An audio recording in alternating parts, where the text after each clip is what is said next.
सुगस जियो financial services में आज के दिन आप सभी ने देखा कि अच्छी खासी तेजी देखने को मिली। लेकिन क्या ये तेजी इतनी आसान थी या फिर इसके पीछे कुछ और चीजें छिपी हुई हैं?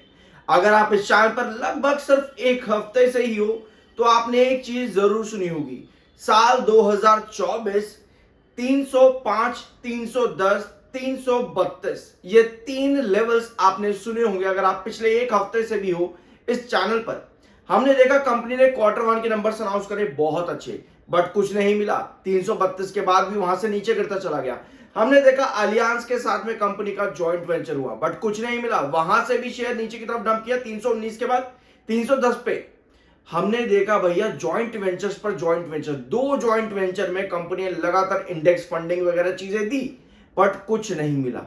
स्टॉक ने क्या किया, कल के दिन कंपनी ने अनाउंसमेंट भी करी कि भैया क्या होगा, यहां पर प्रमोटर पैसा लगाएंगे, प्रमोटर यहां पर माल उठाएंगे।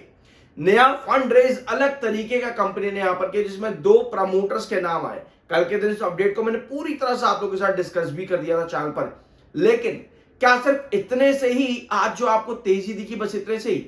फिर आते हैं वापस एक हफ्ते से जो हम लगातार चीजें डिस्कस कर रहे थे। अगर आप एक हफ्ते से भी चैनल को समझते हैं, चार्ट पैटर्न पे ही आ जाता है पहले भैया। चलो जी, ये आपका चार्ट पैटर्न है। हमने यहां पर क्या डिस्कस किया था, 332 आपका रेजिस्टेंस है।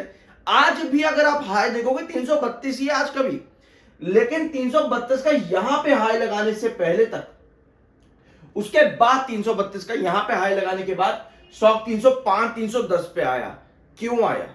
क्योंकि 305 310 अगर आप यहां पर देखोगे ये इसका पुराना रेजिस्टेंस रहा था, इस वजह से शेयर वापस 305 310 पे आया। लेकिन कहानी इतनी नहीं आती। 2024 में हम वापस जाते हैं भैया, यहां पर आपको 332 332 दिखा, ड्रॉप जैसे ही बना रेजिस्टेंस है क्योंकि, तो 305 310 यहीं पर ही आकर के सपोर्ट लिया और वापस शेयर ने ब्रेकआउट दिया। ये 2024 की कहानी है। यानी कि जो हम डिस्कस करते हैं कि बार बार चार्ट पैटर्न्स आपके रिपीट होते हैं, वही चीज आपको दिखी 2024 की 2025 में रिपीट होती हुई।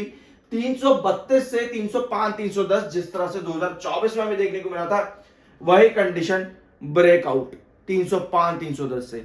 भैया इससे ज्यादा अच्छी चीज क्या लोगे कि आपको एक एक पॉइंट एक्यूरेसी के साथ दिया जाता है चैनल पर। बाकी देखो आपकी अपनी मर्जी है, बाय ऐसा की कोई रिकमेंडेशन नहीं, वो आपकी अपनी ओपिनियन होना चाहिए। अब आते हैं, देखो अपडेट आपकी थी 15,825 crore fund infusion from promoters. Promoters इतना फंड इन्फ्यूजन करेंगे और माल उठाया जाएगा यहां पर, यह बात हुई कल के दिन प्रमोटर्स की तरफ से। और दो प्रमोटर आपको देखने को मिले जो ऑलरेडी हमने कल डिस्कस भी किया था कि Jamnagar utilities and power private limited और साथ में सिक्का पोर्ट्स एंड टर्मिनल्स लिमिटेड, ये दो प्रमोटर लगातार अपनी होल्डिंग इंक्रीज कर रहे थे जियो फाइनेंशियल सर्विसेज में। और अब यही दो प्रमोटर इस फंड इन्फ्यूजन को आगे भी बढ़ाएंगे, इन्हीं को यहां पर आगे लेकर के जाएगा कल की मीटिंग के अंदर। अब हमने क्या देखा, हमने साल 2025 में, बल्कि जून और जुलाई के ही सिर्फ 2 महीनों के अंदर हमने दो ज्वाइंट वेंचर्स भी देखे, उनका अप्रूवल देखा। बेसिकली पहले का अप्रूवल देखा, अगला ज्वाइंट वेंचर अलियांस के साथ हमने देखा। साथ में हमने कंपनी के नंबर्स देखे जो कि एक्स्ट्रा ऑर्डिनरी हो गए जून के क्वार्टर में। साथ में हमने दो बार देखा 332 पर रजिस्ट करते हुए, आज भी रजिस्ट किया है। अब क्या यहां ब्रेकआउट देगा, वो डिपेंड करता है कि कितनी सस्टेनेबिलिटी हमारी आती है 332 पर इस बार, क्योंकि पिछली बार सस्टेन नहीं कर पाया था 332 के रेजिस्टेंस पर। बट इस बार साल 2024 का पैटर्न बना करके 305 310 पर सपोर्ट लेकर के पुराने रेजिस्टेंस को, जैसा हम पिछले काफी महीनों से डिस्कस भी कर रहे हैं, वही चीज आपको वापस रिपीट होती दिखी है। तो अब हमें चाहिए कि 332 पर इस बार सस्टेन करे ताकि फर्दर आपको और ब्रेकआउट देखने को मिल सके। तो यहां पर आपकी कहानी आती है जियो फाइनेंशियल सर्विसेज में। आज के दिन डिलीवरी 35.78% की है और साथ में टेक्निकल्स, यस, इस चीज को आप कैसे भूल सकते हो, 43.9 का एमएफआई अभी यहां पर है, 62.8 का RSI, neutral technical plus consolidating आपका आरएसआई, 60s का आरएसआई। आपको ये चीज बहुत अच्छे से पता है। फिर वही बात आती है कि अगर आप इस चैनल पर रेगुलर हो, 60s का आरएसआई या एमएफआई आपको कंसोलिडेशन इंडिकेट करता है अनटिल आपके पास कुछ पॉजिटिव हो। अब पॉजिटिव के नाम पे हमारे पास क्या है, वापस आते हैं टेक्निकल पर। अभी जब स्टॉक आपका 305 पर 310 पर डंप किया था रिसेंटली, तब आपको देखा कि आपका एमएफआई बुलिश जोन पर था, बुलिश जोन पर। तो भैया आपके टेक्निकल्स भी आपको अच्छे मिले, आपको पुराने पैटर्न्स भी कंटिन्यू होते देखने को मिले। तो अगर आप टेक्निकल या चार्ट पॉइंट ऑफ व्यू पर देखते हो चीजें, तो आपके पास दो चीजें निकली कि जिसकी वजह से वापस से स्टॉक ने चार्ट पर अपने आप को 305 310 पर सस्टेन किया और 332 पर से गया। तो ये चीजें आपकी बहुत ज्यादा जरूरी रही रिसेंटली। अभी 60s का आपका आरएसआई है जो कि कंसोलिडेशन इंडिकेट करता है, यानी कि अगर स्टॉक आपका 332 पर टिकता है तो यस, ये टेक्निकल विद एमएफआई 43 आपको एक अच्छा सपोर्ट देता है ब्रेकआउट देने के लिए। तो इस पर अभी नजर रहेगी। लेकिन लेकिन लेकिन अगला पॉइंट आता है आपका मार्केट के ऊपर। मार्केट सेंसेक्स ने आज के दिन 81 185 पर क्लोजिंग दी है और आपका जो आज के दिन मार्केट का हाई था एक बार उसको देख ले तो भैया 81803 मार्केट का हाई था, यानी कि 81,500 का जो हमारा बेस है, सेकंड बेस मार्केट का, उसको मार्केट सस्टेन नहीं कर पाया है। लेकिन नीचे वाला बेस जो हमारा है 80,800 का, 80,800 सेंसेक्स का जो बेस है, उसको मार्केट ने आज फिर से सपोर्ट बनाया, ब्रेकआउट दिया।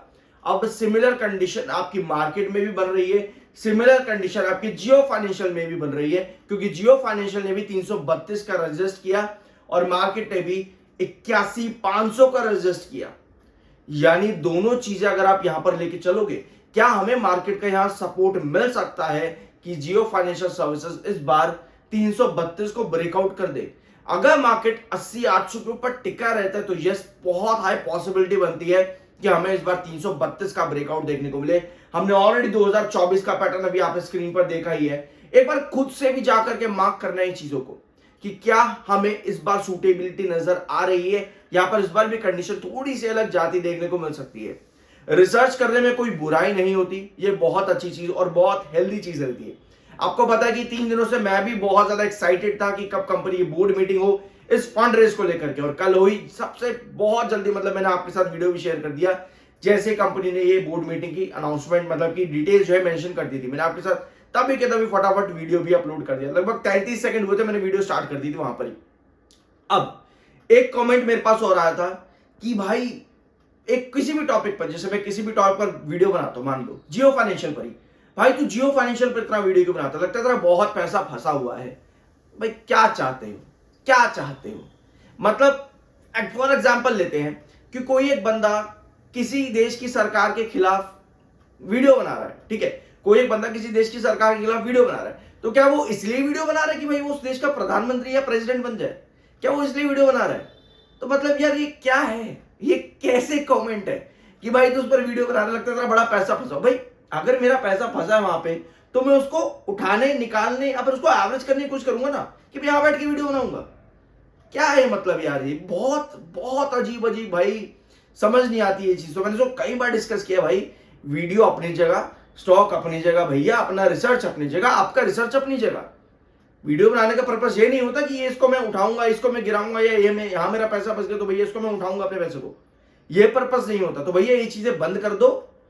अगर कोई किसी सरकार पे वीडियो बना रहा है, ये नहीं कि वो उसका प्रधानमंत्री प्रेसिडेंट बनना चाहता है, ऐसा नहीं होता। ये सोशल मीडिया प्लेटफॉर्म है, यहाँ पे लोग अपने व्यूज देते हैं, अपना पॉइंट ऑफ व्यू रखते हैं, ना कि किसी को उठाने गिराने पे लगे रहते हैं कि भैया हाँ मैं कल इसका पोजीशन ले लूंगा, मैं कल ऐसा कर दूंगा। तो भैया इस चीज को थोड़ा सा अलग ही रखो, रिसर्च पर ध्यान दो, क्योंकि ऐसे कमेंट करके कोई मतलब नहीं है उसका। आई होप कि वीडियो आपको पसंद आया होगा। मिलता है अगले वीडियो में।